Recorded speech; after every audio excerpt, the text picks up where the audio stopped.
I believe it's a sense of safety that causes the separation.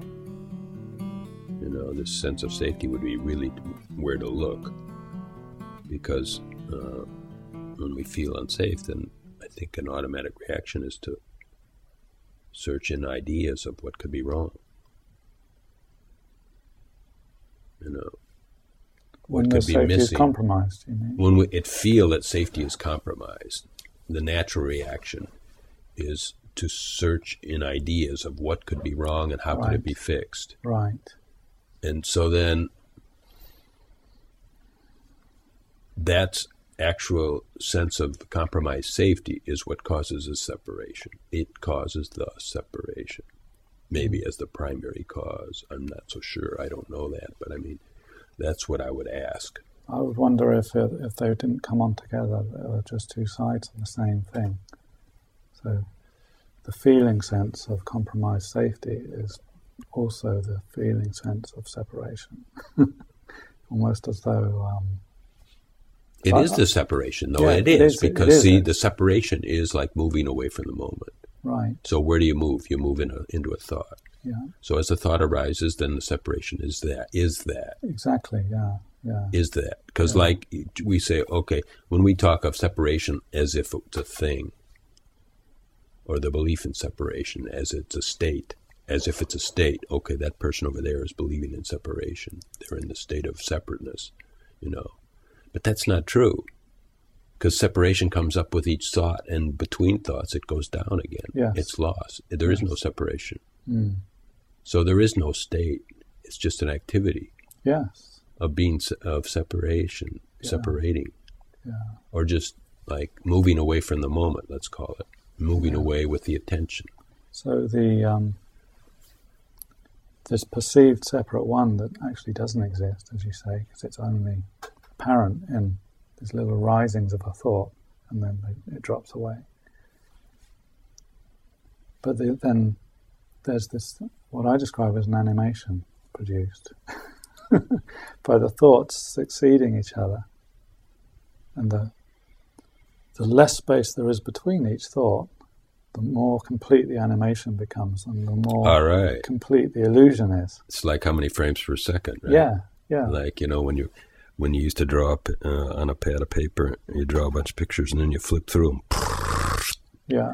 And then you just see the thing move around from the different drawings. Yeah, and you don't see the space between. And then that's the illusion of Richard Miller. Yeah. See, I can remember when Thomas seemed to be an entity. And there was no witnessing of the space in between the thoughts. Maybe there wasn't much of a space, or maybe it was just completely overlooked. Because thought is always, in its unconscious mode, it's always overlooking the space between the thoughts, isn't it? It doesn't see any value there. So it's like, well, here's a thought, here's the next one, here's the next one, and there's... Have you noticed how the eyes do this? That they go from one thing to another, and what happens in the movement from one place to the other is that it just blurs out. There's a refocusing, right? But during that refocusing, we don't make an attention on as you go into fuzziness and go back into. Yeah. You could do that with a movie, because you can change the focus and then go into another scene. Right. So I spoke about this in a group one time, and there's a good friend of ours now in Vancouver, a guy who works on brains. And he said, oh, you're speaking about, and he had a word for it, was it a saccade? I think he called it a saccade. So what happens is, when I focus on this, and then I look over here and focus on that, the brain is kind of eliminating everything that happens in between as too much input. It doesn't need all of that. So to aid the effective functioning, well, I'm looking at this and then I'm looking at that, and I don't need all this other stuff. So it goes out of focus, and it's not going to process it in the same way. It's kind of interesting because when we actually stop and notice what's happening, we can see the saccade happening in the eyes and the senses. We can also see it happening in thought. The saccade between thoughts that then makes it almost impossible to see between thoughts. It's only Who knows why? Maybe somebody will come along and say, "Hey, did you notice there's a space between thoughts?" Yeah. Huh? Oh yeah. and that's it. You know, we speak about awakening as though it's some grand thing, and there it is. Just that. That's all it is. You notice the space between thoughts. And as you say, and maybe it hasn't been understood yet in that witnessing, but the whole illusion of a separate someone has just collapsed, just in seeing that gap between the thoughts.